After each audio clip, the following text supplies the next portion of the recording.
প্রতিটা দিন কিছু জানা এবং অজানা বিষয়ের প্রশ্ন ও উত্তর সম্পর্কে প্রতিটা দিন জেনে রাখুন ও জানার চেষ্টা করুন। চলুন বেশি কথা না বাড়িয়ে আজকে আমি আমার ভিডিওটা শুরু করলাম। চলুন, ফার্স্ট প্রশ্ন, আইনি আকবরী কে লেখেন? উত্তরটি হলো আবুল ফজল আইনি আকবরী লেখেন। উত্তরটি হলো আবুল ফজল আইনি আকবরী লেখেন। নেক্সট প্রশ্ন, বাবরনামা কোন ভাষায় লেখা হয়েছিল? উত্তরটি হলো তুর্কি ভাষায় বাবরনামা লেখা হয়েছিল। উত্তরটি হলো তুর্কি ভাষায় বাবরনামা লেখা হয়েছিল। নেক্সট প্রশ্ন, পানিপথের প্রথম যুদ্ধ কত সালে হয়? উত্তরটি হলো 1526 সালে পানিপথের প্রথম যুদ্ধ হয়।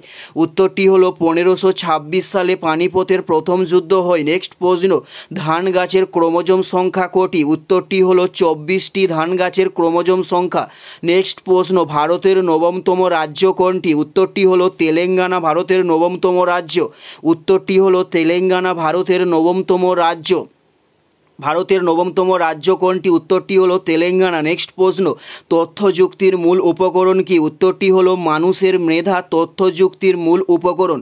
উত্তরটি হলো মানুষের মেধা। নেক্সট প্রশ্ন, কোন শহরকে টিচ সিটি বলা হয়? উত্তরটি হলো পুনে শহরকে টিচ সিটি বলা হয়ে থাকে। উত্তরটি হলো পুনেকে টিচ সিটি বলা হয়ে থাকে। নেক্সট প্রশ্ন, আলিগড় আন্দোলন শুরু করেছিলেন কে? উত্তরটি হলো স্যার সৈয়দ আহমেদ খান আলিগড় আন্দোলন শুরু করেছিলেন।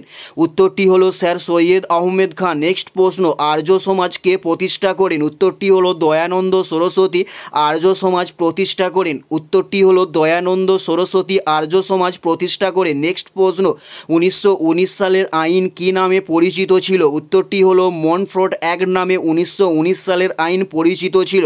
উত্তরটি হলো মনফোর্ট অ্যাক্ট। এটাই ছিল এই ভিডিওর লাস্ট প্রশ্ন। আর কোন ধরনের শিক্ষণীয় ভিডিও আপনারা প্রত্যেকে দেখতে চান অবশ্যই কমেন্টে লিখে জানাবেন। পুরো ভিডিওটা দেখার জন্য অসংখ্য ধন্যবাদ। Thanks for watching.